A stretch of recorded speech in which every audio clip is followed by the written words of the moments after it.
Welcome to Module 2.6, Awarding Contracts and Procurement. This project, Community-Led Designs for Specialized Housing in the North, received funding from the Housing Supply Challenge Getting Started Round. However, the views expressed are the personal views of the author, and CMHC accepts no responsibility for them. This course is being offered in partnership with the Faculty of Community Services at Toronto Metropolitan University, as well as Wausau Distant Education Centre. What is procurement?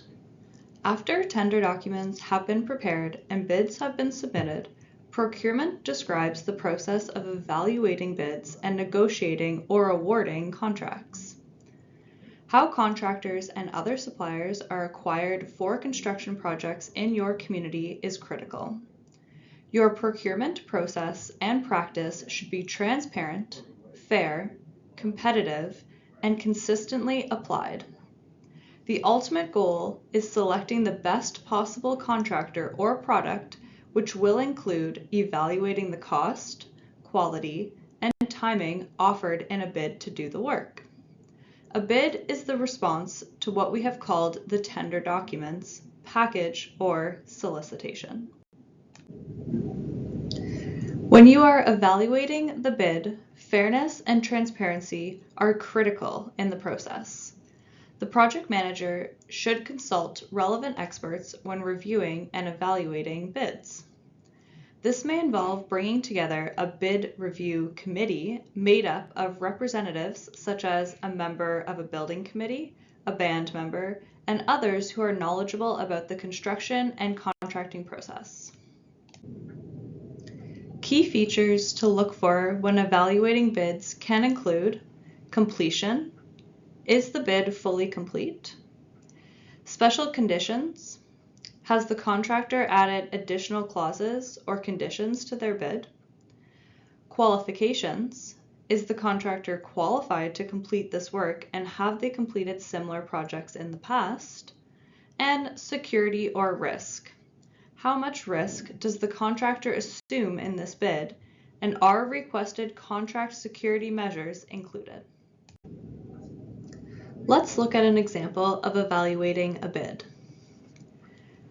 A project manager has narrowed down the choice of contractor for a housing project to two possible bids. Bid A is $5,000 more expensive than bid B. The contractor is qualified to complete the work and has recently done good work on a similar housing project in the community. The contractor will assume a similar level of security to the contractor in bid B.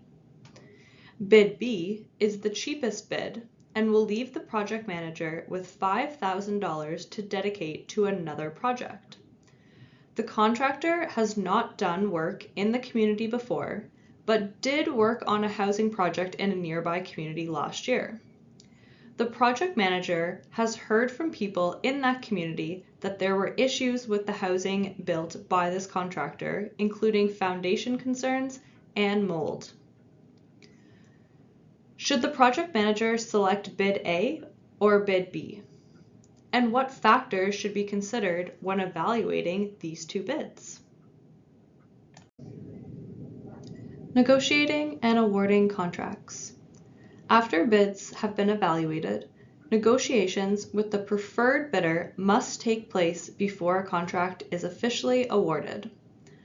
Contracts may be awarded to the lowest bidder or not, depending on the tender committee's analysis of the bidder's qualifications and experience.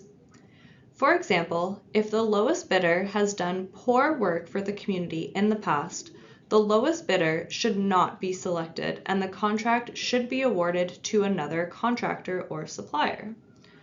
The project manager is responsible for clarifying trade-offs in cost, quality assurance, and qualifications when presenting a preferred bid to decision makers to award the contract.